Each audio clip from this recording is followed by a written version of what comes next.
되겠습니다. 자, 뇌파의 발생 이제 두 번째 시간을 본격적으로 진행해 보겠습니다. 자, 먼저 뇌파전이라는 것에 대해서 우리가 한번 공부를 해 볼게요. 자, 전기가 뇌에서 나옵니다. 그러면 뇌에서 어디에서 나올까요? 바로 신경세포에서 나오게 되겠죠.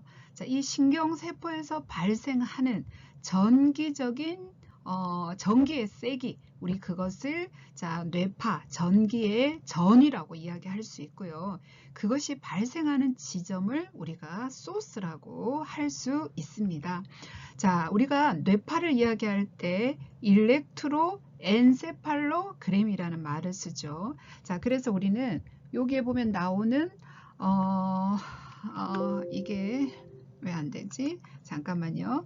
예, 그래서 나오는 일렉트로의 그 다음에 엔세팔로의 그 다음에 그램의 G를 합해서 EEG라고 우리가 이 약자를 따서 EEG라고 하고요. 자, 즉 뇌파라는 것은 뇌에서 발생하는 전기적인 신호를 측정하는 것을 의미합니다. 자, 그렇다면 뇌에서 발생하는 전기적인 신호를 우리는 어떻게 측정할 수 있을까요? 이제 측정 방법에는 두 가지가 있어요. 측정 부위에는 두 가지가 있는데, 자, 먼저는 머리 덮개 부분에서 측정하는 거예요. 우리가 머리 덮개를 뭐라고 하냐면 두피라고 이야기하죠. 두피. 자, 이 두피에서 측정하는 것은요, 지금 그림에서 보는 것처럼 이렇게 머리 덮개, 두피 위에다가 작은 전극을 갖다 댑니다. 이 전극에서부터 어떻게 해요? 자, 전기가 유도되어서 자, 저 중앙에 가면 이것을 증폭시키는 우리가 뇌파 기기가 있고요. 자, 이것을 어디로요? 컴퓨터로 연결해서 자, 이것을 어떻게 해요? 해석하는 것이 바로 뇌파 전이가 되는데, 지금 그림에서 보시면 전극이 어떻게 해요? 여러 개가 굉장히 촘촘히 이렇게 기록되어 있는 것이 보이죠. 자, 이것을 머리 덮개 부분에 부착을 시키고요. 거기서 나오는 전기 값을 유도해서 자, 우리가 뇌파를 측정하게 됩니다. 그런데 자, 우리가 그림에서 보시는 것처럼 자, 이 뭐지요? 뇌파 전이는요, 붙이는 부위가 정해져 있습니다. 우리가 그렇잖아요. 어떤 사람은 뒤통수에다가 붙여놓고 뇌파 전이를 측정하고, 어떤 사람은 이마에다가 붙여놓고 뇌파 전이를 측정해놓고, 이것을 어떻게 해요? 같은 활동이라고 비교할 수는 없죠. 앞에서 역사하면서 간단하게 나왔는데 우리가 10-20 시스템, 이것을 인터내셔널 10-20 시스템이라 그래서 국제 10-20 방법에 의해서 뇌파 전극을 배치를 시키죠. 자, 그래서 중간에 있는 그림을 한번 보시면은요. 지금 중간에 있는 자, 그림에서 지금 보시면 자, 뇌가 이렇게 머리 덮개 위쪽이에요. 왜 머리 덮개 위쪽을 하냐 보면 자, 세 번째 있는 그림을 한번 보세요. 우리가 여기가 지금 어디예요? 머리뼈잖아요. 머리뼈. 머리뼈가 있는데 자, 뇌의 아래 정도에 속하는 것이 여기 코 있죠. 앞쪽 부분에 보면 코가 쏙 제일 꺼져 있는 부분이 있죠. 그 아래 지점이 보면 어떻게 해요? 이마 옆의 바닥쯤에 해당이 되어져요. 자, 그리고 우리가 여기가 귀인데요. 귀가 이렇게 있는데 우리가 여기 부분이 보면 TM 조인트 부분이에요. 그래서 귀 앞쪽에 살짝 이 들어간 부분을 여기를 살짝 누르고 이렇게 해보면 움직이는 뼈가 만져지는데 이걸 귀 앞점이라, 귀 구멍의 앞점, 이게 전점이라고 이야기하는데 우리가 여기를 뇌의 아랫 라인으로 잡습니다. 그래서 옆에서 봤을 때는 귀 앞점. 자, 그 다음에 뒤통수에서 보면은요. 요게 이제 후두엽이죠. 그 다음에 아래쪽에 보면 우리가 뭐가 있냐면 손해가 여기 있습니다. 그래서 우리가 뇌파를 측정할 때 뒤통수와 손해 부분을 합쳐갖고 여기 보면 머리 덮개 뒤통수 있는 뼈가요. 이렇게 내려오다가 꺾여서 이렇게 들어가는 지점이 있죠. 자, 이쪽 이렇게 꺾여서 들어가는 이 지점. 그래서 여기를 뒤통수에서 가장 아래쪽 부분으로 두고요. 그 다음에 귀 앞쪽 부분을 우리가 기준점으로 두고 코 가장 꺼진 부분을 기준점으로 둡니다. 그래서 이 지점들을 어떻게 해요? 서로 연결을 하는 거죠. 이렇게 연결을 해서 뺑 둘러가면 이 그림에서 보시는 것처럼 이 라인이 되는 거예요. 이 라인. 가장 지금 바깥쪽에 있는 둥근 라인이라고 생각을 하시면 됩니다. 자, 이 라인이 뇌에 있어서 뇌가 영향을 미치는 가장 아래쪽 라인이라고 보고요. 자, 이 라인에서부터 우리가 위쪽으로 이제 10%씩 이렇게 올라가는 지점. 자, 그 지점을 우리가 이제 뇌파를 측정하는 지점으로 이렇게 분류를 하게 되는데, 자, 여기에서부터 시작을 해서 이쪽 뺑 돌아갈 때까지 여기를 100%로 두고요. 자, 마찬가지로 이쪽에서도 이렇게 돌아가는 것을 100이라고 두고, 그 다음에 여기 우리가 귀 앞쪽 부분이 있었죠? 이쪽도 귀 앞쪽 부분 있죠? 자, 그래서 이쪽으로 쭉 이렇게 돌아가는 부분을 우리가 100%라고 이렇게 뒀을 때, 100%라고 뒀을 때, 이것을 우리가 똑같은 간격으로 이렇게 나눠요. 그래서 귀 앞에서부터 똑바로 이 선을 연결했을 때, 위로 올라왔을 때 10%인 지점. 여기서도 10%인 지점. 자, 이 10%인 지점에 T3하고 T4라는 것이 들어가게 되고요. 자, 그 다음에 T3에서 C3에 다시 어떻게 해요? 20%. 또 C3에서 CZ에 20%. CZ에서 C4에 20%. 여기도 20%. 여기는 어떻게 해요? 10%. 자, 한번 다 더해볼까요? 하나, 둘, 셋, 넷, 2, 4, 80이죠. 요거 10 더하면 90, 100 이렇게 해서 100이 나오죠.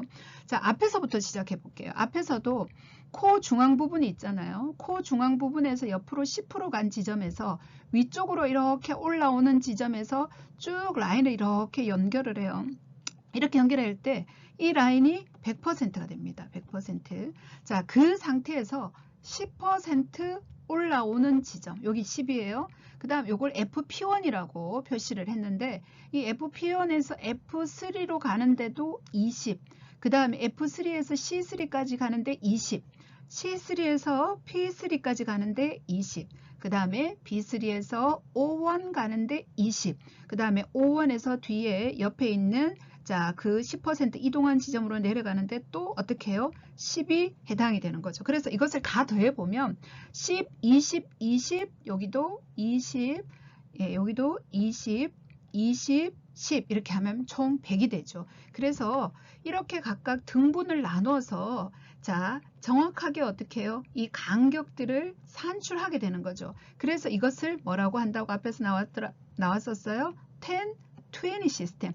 국제적으로 인터내셔널 10, 20 시스템이다. 이렇게 하겠죠. 자, 모든 사람들이 다 머리덮개에 머리뼈의 크기가 다르기 때문에 센치로 재면 정확하지 않겠죠. 그래서 이 사람의 머리 둘레를 어떻게 해요? 자, 100으로 했을 때 각각 10%, 20, 20으로 이렇게 나누면 그 사람 머리 크기에서 가장 적절한 비율이 나오겠죠. 자, 그렇게 우리가 산출해 나가는 것을 우리가 10, 20 시스템이라고 그렇게 말을 합니다. 자, 그렇게 해서 우리가 위치를 좀 잡아봤더니 여기 한번 보세요. 여기 보시면 아까 FP1이라고 하는 부분은요. 왼쪽 이마 쪽이 되고요. F7은 어떻게 해요? F7하고 요 F8 보통 한 F7 정도가 어디쯤 해당되냐면 여러분 여기 위치를 아실까요? 브로카 영역 아나요? 브로카 영역이 요 사이 정도 위치하겠죠. 그 다음에 T3 같은 경우에는 관자엽의 기능을 가장 잘 알 수 있을 것 같고요. 자, T5 같은 경우에는 뒤통수엽하고 그 다음에 관자엽 사이에 있죠. 그래서 이 영역 같은 경우에는요. 뭐냐 하면 바로 베르니케 언어 영역, 우리가 이해에 관련된 중추인데 거기하고 가장 관련이 많고요. 그 다음에 뒤통수 부분에 해당이 되어집니다. 자, 그 다음에요. 다시 위쪽으로 올라가서 우리가 PZ 영역이 나오죠. PZP는요. 여기서 우리가 보면 이 P라는 게 뭔가 하면 파리에탈이에요. 파리에탈. 여러분 우리가 파리에탈이 마루엽의 약자잖아요. 그래서 마루엽의 Z라는 것이 제로라는 말이거든요. 그래서 제로, 중앙 부분에 좌우를 나누는 중심 쪽에 위치하고 이 P3가 바로 마루엽의 중앙 정도에 위치합니다. 그 다음에 여기 또 보면 C3라는 것이 있는데 C는요. 센트럴, 중앙이라는 뜻이거든요. 여기에 보면 중앙 부분을 라인을 쭉 내려가면 이게 바로 중심고랑에 해당되고요. 중앙 영역 바로 뒤쪽 부분에 있는 여기가 1차 감각 영역, 그 다음에 앞쪽 부분에 있는 여기가 뭐냐 하면 1차 운동 영역이죠. 그래서 C3 같은 경우에는 1차 운동과 감각 영역의 기능을 좌측의 기능을 대표하고요. 저 옆으로 가면 우측의 기능을 또 대표하는 것이 나오겠죠.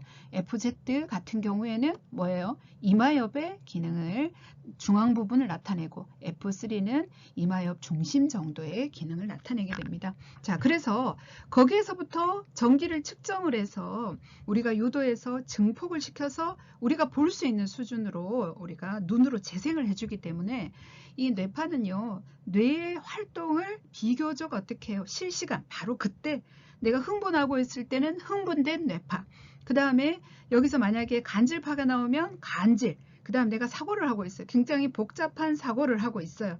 그러면 그 속에서 뭐가 나오겠어요? 아, 계산할 때 나오는 뇌파가 나오는 거죠. 그래서 그것으로 뇌의 활동 정도를 우리가 가늠할 수 있게 되는 아주 중요한 뇌의 기능을 알 수 있는 우리가 도구에 속하게 됩니다. 자, 그래서 뇌파를 가장 처음으로 우리가 볼 수 있는 우리가 쉽게 접근할 수 있는 방법이 바로 무슨 방법이에요? 예, 10-20 요법으로 두피에서 측정하는 뇌파. 이거는 일반인들도 이런 방식으로 뇌파에 접근을 많이 해요. 자, 두 번째로 우리가 뇌파를 측정할 수 있는 방법에 뭐가 있는가 하면 바로 머리뼈 안에서 뇌파를 측정하는 방법이 있습니다. 자, 그림에서 왼쪽에 있는 그림은요, 수술하고 있는 도중이죠. 우리가 머리 수술을 해야 될 때가 있잖아요. 자, 그런데 이 뇌 수술은요, 조금만 잘못 어떻게 해요? 건드리거나 수술을 잘못하더라도 뇌에 굉장히 치명적인 영향을 줄 수 있어요. 그래서 보면 이 뇌파 전이를 측정을 해가면서 뇌가 손상당하면 뇌파 전이 값이 바로 달라지거든요. 그리고 또 수술하면서 우리가 정확한 부위를 찾기 위해서 아주 미세 전류를 뇌의 영역에다가 자극을 주는 거죠. 뇌 미세 영역에다가 자극을 줘서 이 부분에 뇌가 우리가 인체가 반응을 하는지 하는 것들을 검출할 수 있어요. 이렇게 두피, 머리뼈를 열고 직접 두피에 접근하는 방법은 뇌파 측정이 굉장히 잘 되고 선명하고 강하게 되겠죠. 왜냐하면 머리뼈를 뚫고 우리가 바깥으로 뇌파 전이가 새 나와야 되는데 그렇게 하려면 어떻게 해요? 많이 저항 때문에 많이 사라지는데 이 경우에는 뇌파 전이의 감쇄가 없이 굉장히 크게 뇌파가 측정이 됩니다. 하지만 평상시에 이 뇌파를 측정하는 것은 불가능하겠죠. 자, 그래서 이렇게 우리가 측정하는 방법에 두 가지가 있다. 그래서 측정 부위를 머리뼈 안쪽, 우리가 머리뼈를 크라니움이라고 하잖아요. 그래서 크라니움 내에서 측정하는 방법, 그리고 덮개, 머리 덮개 스카프에서 측정하는 방법이 각각 있습니다.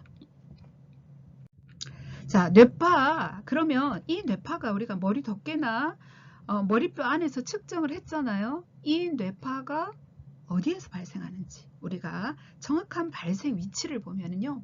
자, 사실 뇌파는요, 대뇌 겉질에서 발생을 합니다. 대뇌 겉질. 대뇌 겉질에 있는 무슨 영역이죠? 회색질 영역인데 이 회색질 영역의 두께가 겨우 몇 미리 되는 거예요? 2에서 4mm 정도 두께밖에 되지 않습니다.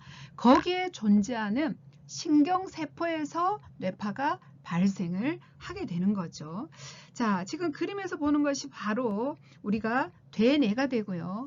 이 대뇌를 이마면으로 우리가 단면을 잘라서 앞에서 지금 보는 거죠. 자, 여기를 뭐라고 합니까? 우리가 회색질, 그레이 메타라고 하고요. 이 부분을 뭐라고 하죠? 화이트 메타, 우리가 백색질이라고 이야기하죠. 지금 주로 우리가 측정하는 뇌파가 발생하는 지점은 바로 뭐예요? 요 그레이 메타 부분에서 발생하는 뇌파를 측정을 합니다. 자, 여기서 뇌파가 발생하려면 어떻게 해요? 다른 곳에서부터 자, 이 영역으로 신호가 들어와야 되겠죠. 예, 그래서 어떤 강력한 신호가 들어올 때 여기에 있는 신경세포를 자극을 하고 자, 뇌의 반대쪽이든지 아니면 어떻게 해요? 척수 쪽으로 아래쪽으로 내려가든지 해서 뇌를 움직이거나 활동하게 만들고 이것에 의해서 생각이 발생을 하고 그 다음에 인체의 활동이 나타나게 되는 거죠. 자, 우리는요. 겉질에 있는 신경세포 같은 경우에는 여러분 우리는 휴식을 취할 때 몸은 쉬잖아요. 그런데 뇌가 휴식을 취한다 하더라도 신경세포는 움직이고 있습니다. 우리 신경세포의 숫자가 굉장히 많잖아요. 그 신경세포가 모두 다 한꺼번에 활동을 하진 않아요. 어떤 신경세포는 쉬고 있고 어떤 신경세포는 활동하고 있는데 활동하는 신경세포의 양이 많으면 활동 전이가 많이 생성이 되어지면 이 전이들이 모여갖고 어떻게 해요? 흥분성 시냅스 후전이라 그래서 굉장히 강력한 전이를 만들어내는데 이것이 크면 클수록 뇌의 활동이 더 강하게 나타나요. 자, 하지만 휴식을 취할 때는 상대적으로 어떻게 해요? 여기에 포함되어지는 신경세포의 숫자가 작고 그 다음에 강도도 어떻게 해요? 휴식을 취하기 때문에 강하지 않아요. 자, 이렇게 잔잔하게 활동을 하겠죠. 자, 뇌가 휴식을 취하는 거하고 잠을 자는 거하고는 또 다르잖아요. 잠을 잘 때는 뇌가 휴식을 취하는 것보다 활동하고 있는 신경세포의 숫자가 훨씬 더 적어지게 됩니다. 그래서 자, 겉질에 있는 신경세포는 늘 활동을 하고 있는데 어느 정도 참여하는가에 따라서 발생되는 활동 전의 양이 다르다라고 여러분들이 생각을 할 수 있겠죠. 자, 이러한 활동 전이는 자, 그래서 뇌의 활동의 정도가 높을수록 높은 빈도로 생성이 되어집니다. 자, 전도성을 가지고 신경 섬유들을 따라 흐르면서 자, 전류가 움직이게 되겠죠. 자, 이런 활동 전이는요. 자, 전류를 측정하면 이 활동 전이가 모여 가지고 전류를 생성시키는 것이 인공물의 발생보다 더 큰 전류를 만들어낼 때 그때 바로 어떻게 해요? 뇌파가 발생이 되고 외부에서 그것이 측정이 가능해지는 것입니다.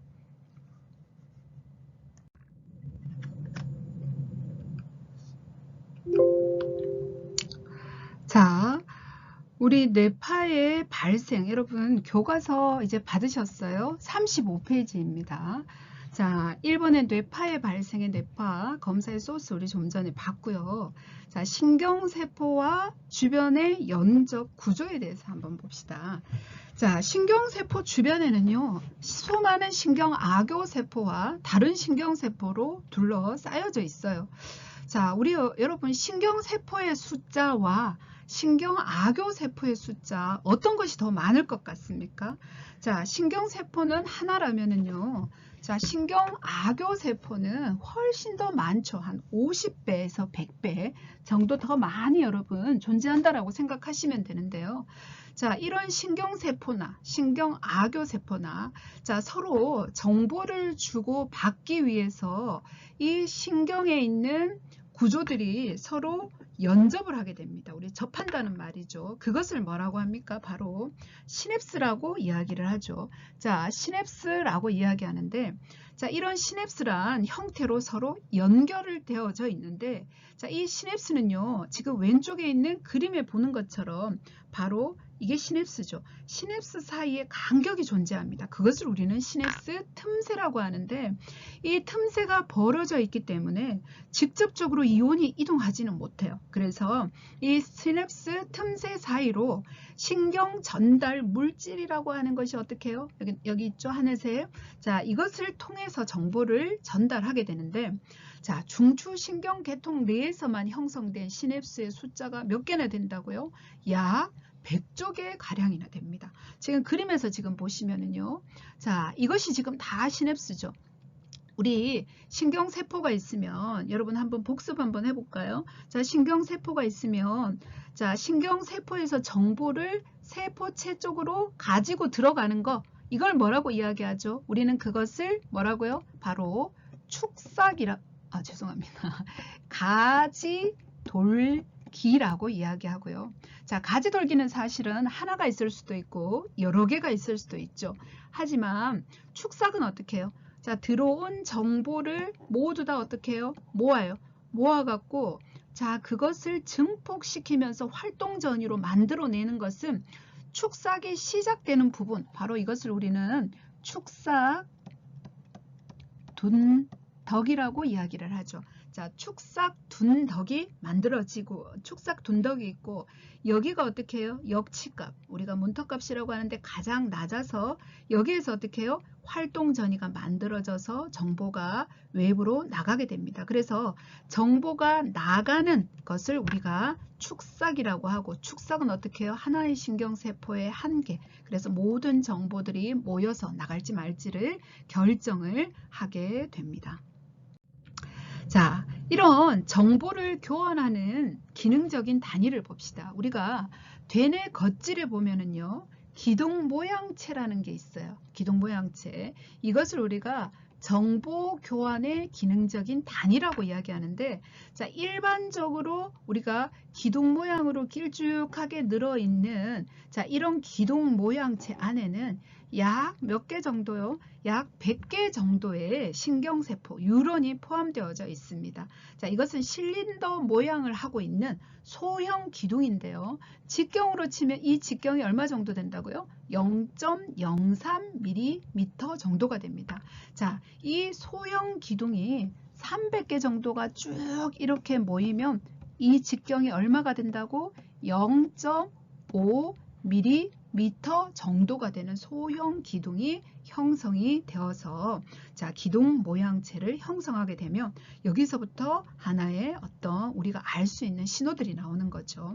자, 되뇌 겉질을 우리가 확대해서 봅시다. 아까 우리가 단면을 보니까 어떻게 해요? 주름이 막 이렇게 있었죠. 그 다음에 여기에 회색질이 있었잖아요. 안쪽을 우리가 뭐라 그랬어요? 백색질, 가쪽을 회색질, 그레이 매터라고 했는데, 요 회색질의 두께가 얼마나 그랬죠? 2에서 4mm 정도라고 했잖아요. 그래서 요 두께를 얼마라고요? 2에서 4mm라고 하는데, 자, 이 되뇌 겉질의 요 두께가 이 정도 되는 데 있는 세포의 층들이 이렇게 구획이 나누어지는 거예요. 이 부분을 되뇌 겉질이라고 하고, 이 구획이 몇 개의 층으로 되어져 있다고요? 바로 6개의 층으로 되어져 있습니다.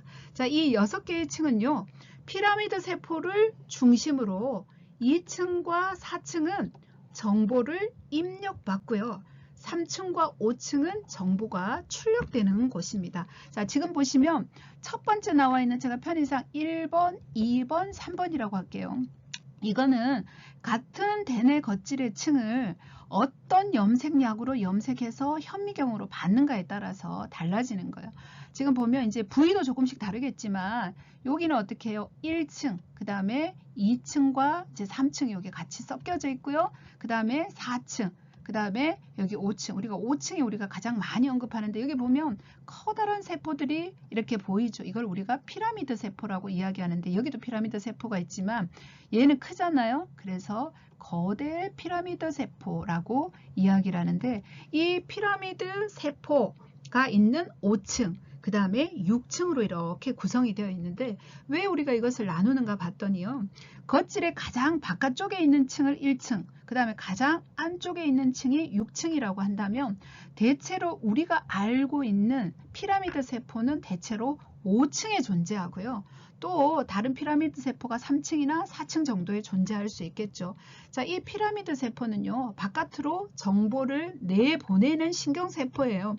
자, 정보가 나간다는 것은 이 신경세포가 활동을 하려면 어떻게 해요? 외부에서 정보를 받아들여야 되겠죠. 자, 그래서 겉질의 다른 영역, 다른 곳에서부터 들어오는 이 어떻게 해요? 감각을 전달하거나 정보를 전달하는 신경세포가 우리가 3층, 2층이나 3층, 4층으로 정보를 입력을 하기도 하고요.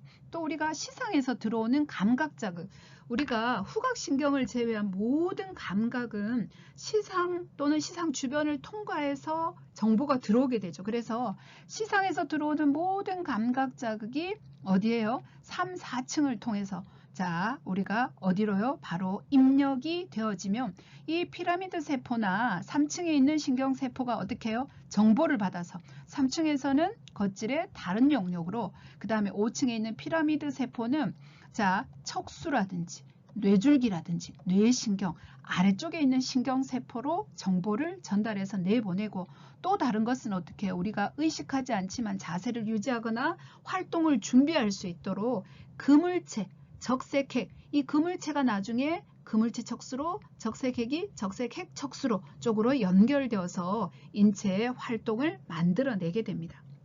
자, 우리가 겉질은 몇 개의 층으로 되어 있다고요? 대뇌 겉질은 6개의 층으로 되어 있습니다. 그 중에서 2층과 4층은 주로 정보가 입력되는 층이고요. 이 3층에 있는 이 신경세포, 5층에 있는 신경세포는 주로 뭐예요? 정보가 출력되는 것이다 라고 여러분들이 이해를 하시면 좋을 것 같습니다. 자, 그러면 우리 이제 겉질을 봤잖아요. 여러분 겉질을 보셨으니까 자, 이 겉질에서부터 생성되는 뇌파가 눈에 보이려면 어떤 종류의 뇌파가 형성이 되어야 되는지 우리가 한번 확인해 봅시다. 자, 눈에 보이는 뇌파를 측정할 수 있는 것을 우리는 가시적인 뇌파라고 이야기합니다. 자, 이 가시적인 뇌파, 우리가 눈으로 볼 수 있는 뇌파는 적어도 어느 정도의 겉질 영역이 참여해야 된다고요? 자, 6제곱센티미터 정도의 겉질 영역 신경세포, 자, 몇 개가 포함되어 있냐 하면 약 108개 정도의 신경세포가 포함된 상태에서, 그러니까 활동하고 있는 신경세포가 108개 정도가 있어야 된다는 거죠. 모든 신경세포가 동시에 활성화되지는 않으니까 어떤 신경세포는 활동하고 또 어떤 신경세포는 쉬고 있는 도중일 테니까 함께 동시적으로, 자, 동기적인 활동이라고 그러죠. 활동이 동기화되어서 나타나는데 이것이 동시적으로 활동할 때 바로 가시적인 뇌파가 생성이 되어집니다. 자, 동기화는요. 동기화는 우리가 싱크로니제이션이라고 이야기합니다. 자, 이 말은 무슨 말인가 하면요. 신경 활동이 거의 동시적으로 이루어지는 것. 신경의 활동이 거의 동시적으로 이루어지는 것을 동기화라고 이야기합니다. 아니, 동시에 전기가 생성되면 그 전기의 크기는 어떻게 될 것 같아요? 굉장히 커지겠죠. 맞습니다. 우리가 간질 발작을 할 때 우리가 발작 간극파라고 이야기하는데 인터릭탈 우리가 스파이크라고 이야기하죠. 자, 이것은요. 약 20제곱센티미터 정도의 겉질 면적에 포함되어 있는 신경세포들이 동시적으로 활동할 때 엄청 강력한 이런 스파이크파가 만들어져요. 그러니까 뇌에서 우리가 직류 전류를 이용해서 전기를 측정해 보면 가만히 있을 때 있죠. 우리가 안정된 상태에서 이렇게 얌전한 뇌파들이 나타나요. 자, 얌전한 뇌파들이 한 1초에 한 요 정도 나타난다는 거죠. 자, 그런데 이 발작 간질이 생기면은요. 발작 간질이 생기면 강도가 어마어마하게 큰 뇌파들이 이렇게 느리게 이렇게 나타나요. 뭐 보통 보면 요게 왔다 갔다 밑으로 내려왔다 이게 한 번을 우리가 1Hz라고 하는데 1, 2, 3Hz 1초에 3번 왔다 갔다 하는 정도의 우리가 이 파형이 생기는데 느리죠. 이 앞에 있는 이거는 지금 우리가 1초에 몇 번 왔다 갔다 해야 되냐면 하나, 둘, 셋, 넷, 다섯, 여섯, 일곱, 여덟, 아홉, 열, 열하나 1초에 11번 11번 이렇게 왕복했기 때문에 11Hz라 그러는데 우리가 이게 안정시에 나오는 알파파가 됩니다. 알파파가 되는데 자, 이 경우에는 어떻게 되는 거죠? 자, 속도가 빠르잖아요. 근데 대신에 어떻게 해요? 전위값은 되게 약해요. 그런데 발작이 생기면 전기가 굉장히 강력해집니다. 이거의 진폭은 거의 10 마이크로볼트가 안 되는데 얘 같은 경우에는요 50에서 막 200 마이크로볼트 막 엄청나게 강하게 더 강력하게 나올 수도 있겠죠. 자, 그렇게 해서 눈으로 이것이 바로 발작 간질 파구나라는 것을 비교적 쉽게 어떻게 해요? 우리가 파악할 수가 있는 거죠. 자, 시상 우리가 시상은 뭐였어요? 영어로는 살라무스였죠.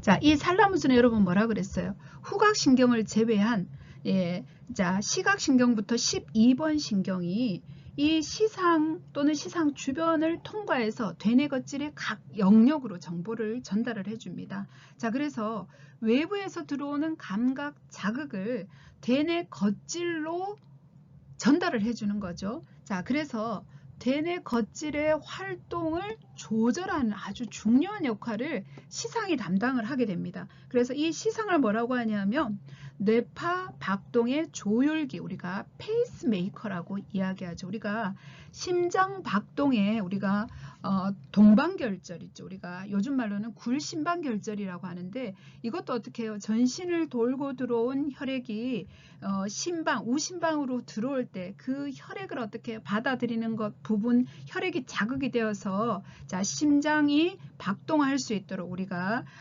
심방이 동시에 수축하고 심실이 그 다음에 연달아서 수축할 수 있도록 하는 우리가 박동 조율기의 역할을 하는데, 뇌파에서도 마찬가지로 시상은 이렇게 박동 조율기로서의 역할을 감당을 하게 되죠. 자, 그래서 자, 새 겉질, 우리가 네오코르텍스, 우리가 일반적으로 말하는 되뇌 겉질, 우리가 각각 옆에 있죠. 이마엽, 마루엽, 관자엽, 뒤통수엽. 자, 이런 새 겉질 신경세포 집단을 전압이 만들어지는, 정기적인 활동이 만들어지는 그 생성시키는 것으로 동시에 생성시킬 수 있도록 해주는 것이 바로 뭐라고요? 시상인 거죠. 그래서 시상이 우리가 하나의 뭐라고요? 박동의 뭐라고? 조율기의 역할을 감당을 하게 되는 겁니다. 자, 여러분 어렵게 생각하지 말고 그냥 야, 새로운 지식을 우리가 배운다고 생각하고 좀 편안하게 들으셨으면 좋겠어요. 어렵지 않게 시험 문제 낼 거니까 이게 뭐 꼭 시험이 중요한 건 아니지만 여러분들의 지식이 조금 더 넓어졌으면 좋겠어요. 그래서 부담 없이 들으시고 꼭 필요한 것들만 여러분 나중에 암송을 하시면 될 것 같아요. 자, 그렇다면 시상에서 겉질로 입력 신호가 발생할 텐데요. 이 입력 신호가 어떻게 들어오는지 우리가 한번 봅시다. 자, 피라미드 세포 끝에 가지돌기에 우리가 시상에서 겉질로 들어오는 것이 연결이 되어져 있어요. 자, 지금 그림이 여러 가지로 좀 많이 들어가 있는데 여러분 지금 보시면 여기가 되뇌 겉질 부분이 제일 바깥쪽 표면이죠. 우리 앞에서 봤던 되뇌 겉질의 층 1, 2, 3, 4, 5, 6 여러분 기억하시죠? 자, 여기 안에 뭐가 있어요? 커다란 우리 아까 세포체가 있는 우리가 이게 무슨 세포라고요? 피라미드 세포라고 앞에서 설명을 했습니다. 자, 지금 여러분들이 편의상 이해하기 쉽도록 피라미드 세포를 겁나 크게 그렸어요. 자, 이렇게 커다란 피라미드 세포를 뭐라고 이야기하냐 하면 거대 피라미드 세포라고 이야기합니다. 자, 이 피라미드 세포는요, 지금 그림에서 보시는 것처럼 자, 시상에서부터 어떻게 해요? 정보가 입력이 되어집니다. 또 여기 보면 콘트라라테랄, 코르티칼, 어퍼런트 그래서 반대쪽에 있는 겉질에서도 정보가 입력이 되어지는 거죠. 자, 신경 전달 물질이 방출이 되어지고 여기에서 활동 전이가 만들어질 거예요. 활동 전이가 만들어진다는 말은 세포 바깥에 있는 플러스 이온이 세포 안으로 들어가게 되고, 자, 세포 안으로 들어간 플러스 전이는 이동하면서 전기의 이동을 만들어냅니다. 그래서 우리가 전기가 흐르게 되는 거죠. 자, 이렇게 피라미드 세포 끝에 가지돌기, 이게 지금 이 부분이 가지돌기잖아요. 자, 가지돌기에 연결이 되어지면 지금 자극을 줘서 활동 전이를 만들었기 때문에 이 활동 전이를 만드는 우리가 시냅스 이후 전이를 흥분성 시냅스 이후 전이라고 그래요. 우리가 이것을 EPSP라고 이야기합니다. EPSP, Excitatory Post Synaptic Potential이라고 이야기하는데, 자, 세포 바깥에 있는 양전하, 우리가 플러스를 말하죠. 양전하가 세포 안으로 유입이 되면서, 자, 세포 안으로 플러스가 들어가 버렸으니까 세포 바깥은 세포 안은 어떻게 되겠어요? 양이 형성되어집니다. 그래서 피라미드 세포가 바로 뭐가 되는 거예요? 쌍극자가 되어지죠. 이걸 자, 계속할게요. 자, 시상에서 겉질로 신호가 입력되면 자, 피라미드 세포가 쌍극자가 된다 그랬어요. 여러분, 쌍극자라는 말은 플러스와 마이너스가 있는 것을 이야기합니다. 우리가 일반적으로 전류가 흐를 때 플러스에서 마이너스 쪽으로 전류가 흐른다고 이렇게 옛날에 물리 시간에 여러분 배웠죠. 플러스에서 마이너스 방향으로. 그래서 전류가 이렇게 흐르면서 전기의 흐름을 형성하게 되죠. 이제 마찬가지예요. 세포 내에 있는 이온이 자, 흥분성 시냅스 아까 이게 어디서 들어온다 그랬죠? 자, 시상에서부터 겉질로 신호가 입력이 되는 거예요. 자, 그러면 이 시냅스 말단에 있는 뭐요? 신경 전달 물질이 분비되면 여기에 뭐가 있죠? 우리가 리셉터가 존재하는 거죠. 자, 이 리셉터가 신경 전달 물질하고 결합하면서 이온이 통과할 수 있는 통로가 열리게 되는 거죠. 자, 그렇게 되면 이제 자세한 것은 뒤에서 여러분 한 번 더 설명합니다. 이 플러스 이온이 세포 내로 유입되게 되는데 이 플러스 이온은요. 이 세포의 막 있죠. 이 신경세포막인데 여기는 축삭의 가지돌기의 끝쪽이죠. 가지돌기의 막이죠. 가지돌기를 지속적으로 탈분극시켜요. 탈분극이라는 말은 원래 어떻게 해요? 세포는 세포막이 있으면 안쪽이 마이너스로 대전되어 있고 바깥쪽이 상대적으로 플러스 이온이 더 많죠. 자, 그렇게 요렇게 대치 상태로 있는 것을 우리가 안정막전이라고 하는데 지금처럼 어떻게 해요? 자, 문이 열리면서 어디로요? 안쪽으로. 자, 문이 열리면서 안쪽으로 플러스 이온이 들어오면 이 안이 어떻게 됩니까? 플러스 이온 상태가 되고 플러스가 상대적으로 들어왔으니까 바깥은 어떻게 되는 거예요? 바깥은 마이너스 상태가 되겠죠. 마이너스.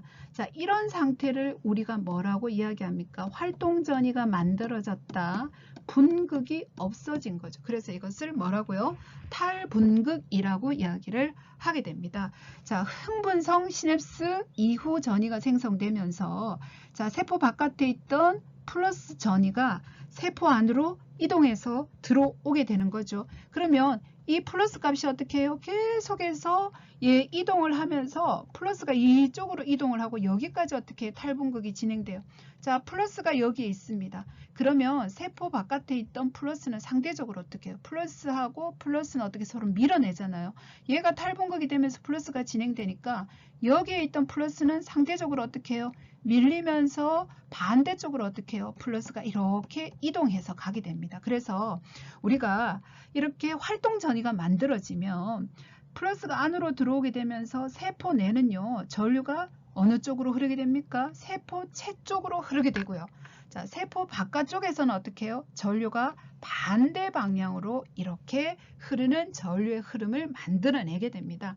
자, 이것을 설명해 보면 자, 양쪽에 있는 그게 전이차에 의해서 전류가 흐르게 되는데 세포 내에서는 가지돌기의 끝에서 세포체 쪽으로 뭐가 이동을 합니까? 양전하가 이동을 해요. 전류가 이동을 하는 거죠.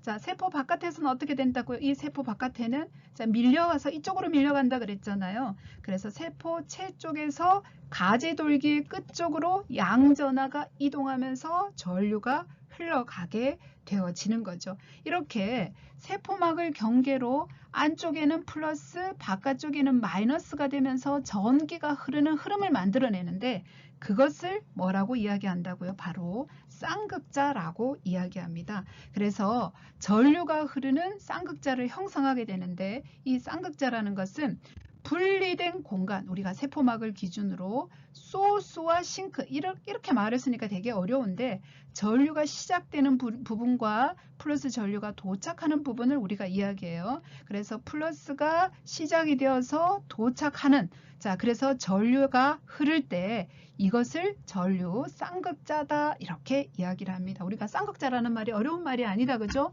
플러스와 마이너스가 형성이 되어서 전류가 이동되는 것을 이야기를 하는 거죠. 자, 그래서 흥분성 시냅스 이후막에서 쌍극자가 형성되면서 전류가 흘러가게 됩니다. 자, 시냅스의 활동 위치에 따라서 그러면 이렇게 형성된 전류를 측정하는 것이 우리가 전이를 기록하는 EEG, 뇌파 기록이잖아요. 이 뇌파 기록은 어떻게 형성이 되는지 한번 설명을 해볼게요. 요것만 이해하시면 뇌파 전이를 여러분들이 이해를 할 수 있습니다.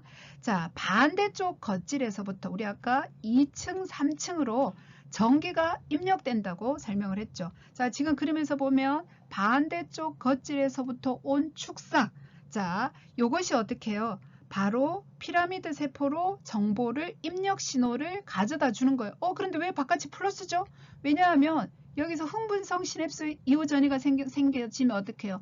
플러스 전이가 세포 안으로 들어가니까 바깥은 상대적으로 어떻게 해요? 마이너스. 바로 이 부분은 자, 플러스가 안으로 들어가 버리면서 여기 바깥이 마이너스가 되어지는 거죠. 우리가 마이너스가 있는 부분을 바로 뭐라 그래요? 싱크라고 이야기를 합니다. 자, 그래서 피라미드 세포의 가지돌기에 입력 신호가 연결이 되고, 자, 여기에서 뭐가 발생하는 거죠? 흥분성 시냅스 이후 전이가 발생을 하고, 자, 그래서 양이온이 어떻게 해요? 가지돌기 내로, 우리가 세포 내로 들어가게 되는 거죠. 그래서 가지돌기의 바깥층은, 여기는 뭐가 돼요? 얕은 층이죠. 우리가 상대적으로 되뇌 겉질에서, 여기 되뇌 겉질에서 보면 어떻게 해요? 얕은 층에는 뭐라고? 마이너스. 깊은 층에는 뭐가요? 플러스 전하가 형성이 되어집니다. 자, 그러면서 어떻게 해요? 플러스가 어떻게 안쪽으로 이렇게 이동하고 마이너스가 형성되니까 플러스 마이너스가 세포막을 중심으로 어떻게 해요? 대치되죠.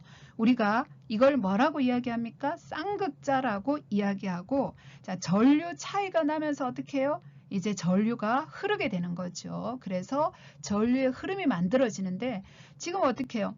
우리 여기에 보시면, 여기에 보세요. 자, 보시면, 자, 여기서 지금 우리가 두피 부분이에요. 두피 부분에서 지금 전위를 측정을 하는데, 자, 여기에서 만들어지는 전위가 무슨 전인 거예요? 마이너스 전이죠. 자, 마이너스 전위가 요 전극에 기록이 되고, 자, 이 마이너스 전위가 기록된 전극이 그래프로 표현될 때, 우리 다른 것하고 우리가 근전도라든지 이런 것하고 다르게 이 뇌전도에서는요, 마이너스 전위를 위쪽으로 기록하는 게 습관이에요. 우리가 그런 식으로 우리가 계속 기록해 왔어요. 그래서 뇌파에서는 마이너스를 위쪽으로 기록한다라고 생각을 하시고, 플러스가 나오면 그래프가 아래쪽으로 가신다고 생각을 하면 돼요. 그래서 자, 이 마이너스 세포 바깥에 마이너스 전위가 기록이 되기 때문에 세포 밖 우리가 두피, 머리 덮개 부분에서 측정하는 전위는 어떻게 해요? 위쪽으로 그래프가 올라가 있는 거죠. 그래서 위쪽으로 그래프가 올라가네. 자, 이것은 마이너스가 기록이 되는데, 자, 두피에서 가까운 부분으로 자극이 전달되었구나 라고 우리가 이해할 수가 있는 겁니다. 자, 그 다음에 자, 두 번째 보시면은요, 이제 시상에서 겉질로 입력 신호가 발생해. 우리가 시상에서 온 축사, 우리가 모든 후각을 제외한 모든 감각이 시상으로 유입된다 그랬죠. 자, 그래서 시상에서 들어온 이 우리가 감각 신호가 대뇌 겉질에 있는 피라미드 세포로 들어올 때는 대뇌 겉질의 네 번째 층으로 들어요. 그리고 상대적으로 어떻게 해요? 깊은 층으로 들어오는 거죠. 역시 흥분성 신호가 들어오면 어떻게 해요? 세포 안으로 플러스가 들어가게 되고, 세포 바깥에는 어떻게 해요? 마이너스가 형성이 되는 거죠. 자, 우리가 마이너스가 형성이 되어지죠. 자, 그러면은요, 이 플러스는 여기 보세요. 가지돌길 세포체 쪽에 연결이 되어지면서 흥분성 시냅스 이후 전이가 발생하는데, 아까하고 다르게 대뇌 겉질의 깊은 층이 여기가 마이너스가 되어지고요. 얕은 층에는 오히려 플러스가 되어져요. 여기 금방 좀 전에 봤던 이 부분에서는 어떻게 해요?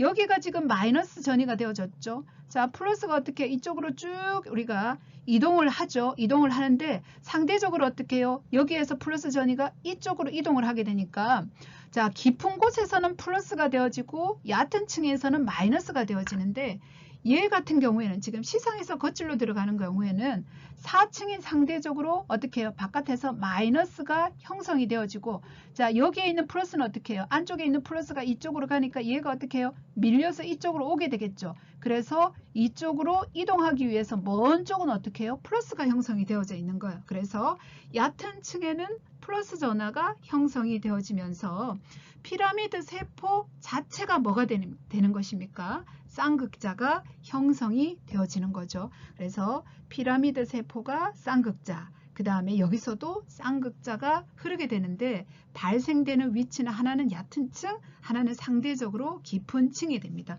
그래서 이 양쪽 극의 전위 차이에 의해서 전류가 흐르게 되고요. 우리 나중에 이제 이야기하겠지만, 이런 가지돌기가 세포체에는 여러 개 있을 수 있잖아요. 이 전이들이 모여갖고 여기 나가는 것을 우리가 축삭이라고 하잖아요. 자, 이 축삭에서부터 멀리 이렇게 나가게 되는데 활동 전이를 어떤 빈도로 만들어내는가에 의해서 신경 활동이 결정이 되겠죠. 자, 시냅스의 활동에 따라서 표면 EEG의 극성. 그래서 우리가 시상에서 자극이 지금 들어왔다. 그럼 어떻게 해요? 대뇌 겉질의 얕은 층에는 뭐가 기록이 된다고요? 플러스가 기록이 된다 이 말입니다. 플러스가 기록이 되면 자, 뇌파 전이의 그래프는 어떻게 해요? 아래쪽으로 이렇게 내려가는 형태로 만들어집니다. 자, 그래서 뇌파에 있어서 기록 전극은 그래프의 모양은 플러스인 경우에는 아래로, 마이너스인 경우에는 위로, 이게 관습적으로 처음 그렇게 기록하던 것을 아마 계속해서 기록하다 보니까 이게 뭐 우리가 근전도에서 기록되는 방향하고는 좀 반대라고 여러분들이 생각을 해주시면 될 것 같습니다. 자, 그래서요. 우리가 이제 머리 덮개 쪽에서 뇌파를 측정을 하지 않습니까? 자, 머리 덮개 이제 뇌파의 이제 특징을 보면 자, 필드 전이라는 것을 형성하게 돼요. 이게 책에 여러분들이 이제 내용이 쭉 이제 그림은 뒤에 거지만 앞쪽 부분에 여러분들이 나오게 되는데 38, 39페이지. 예, 그 다음에 이제 40페이지 쪽으로 우리가 이제 가게 됩니다. 자, 그래서 머리 덮개의 뇌파는요, 특징이 필드 전이라는 것을 형성하게 되는데, 세포 밖에다가 전극을 두고 우리 그림에서처럼 이렇게 측정하기 때문에 주변 세포 집단에서 발생하는 세포 바깥에 있는 전위의 선형적인 합계를 이렇게 측정을 합니다. 자, 시상의 신경세포 한 개는요, 동시에 수천 개에 이르는 겉질 신경세포하고 연결이 되어져 있어요. 우리가 시상에 있는 신경세포가 가지를 뻗죠. 우리가 일반적으로 하나의 신경세포, 우리 뉴런은요, 몇 개의 우리가 가지돌기들하고 다른 신경세포하고 연결을 하고 있다고요? 평균적으로는 6,000개하고 연결이 되어져 있대요. 자, 그러니까 동시에 시상에서 들어오는 가지돌기가 축삭에 있는 그 가지들이 이렇게 뻗은 것도 한두 개가 아니라는 거죠. 동시에 수천 개의 이 겉질 세포들에 쭉 연결이 되어 있기 때문에 자, 이것을 몇 개를 활성화시키는가에 따라서 발생되는 활동 전이의 빈도, 또 어떤 신경세포를 몇 개 흥분시키느냐가 결정이 되어질 거예요. 자, 그래서 여러 가지가 한꺼번에 활동할 때 우리는 시간적, 공간적인 가중이 발생한다 그러고 그것에 의해서 동시적으로 활동이 일어나는 것을 동기화라고 이야기합니다. 자, 동시적으로 활성화가 되어지는 거죠. 그래서 동시적으로 활성화가 이루어지면서 기능적인 쌍극자가 형성되어지는데 우리 일반적으로 보면은요, 가장 강력한 전압을 형성하는 것이 있고 중심이 있고 그 주변의 신경세포가 어떻게 해요? 같이 참여하게 되면서 얘 중심을 가장 강력한 곳을 중심으로 어떻게 해요? 플러스 그 다음에 마이너스와 같은 전압이 항상 형성이 되어져 있어요. 그러니까 쌍극자이기 때문에 플러스 전압을 형성하는 영역과 마이너스 전압을 형성하는 영역이 클 수도 있고 강력할 수도 있고 그리고 약할 수도 있고 자, 그렇게 해서 뇌파 전압이 측정이 되게 됩니다. 자, 우리는 여기서 하나 짚고 넘어가야 될 부분이 있어요. 자, 신경세포가 두 개가 있어요. 신경세포가 만약에 두 개가 있다면 이 신경세포에서는 활동전이라는 것도 발생하고 그 다음에 시냅스 이후 전이라는 것도 발생을 해요. 우리가 알고 있는 것은 주로 활동전이 액션 포텐셜에 대해서 우리가 굉장히 깊이 공부를 하고 이해를 했거든요. 자, 그렇다면 시냅스 이후 전이라는 것은 무엇이고 뇌파에서는 도대체 활동 전이를 측정을 할까요? 시냅스 이후 전이를 측정할까요? 아마 이 전이의 크기하고 지속 시간을 여러분이 이해한다면 무엇을 뇌파 값으로 쓰는지 여러분들도 이해를 할 수 있을 것 같아요. 자, 좀 전에 우리가 설명했던 것처럼 자, 신경세포 하나가 있어요. N1 그리고 두 번째 신경세포를 우리가 N2라고 합시다.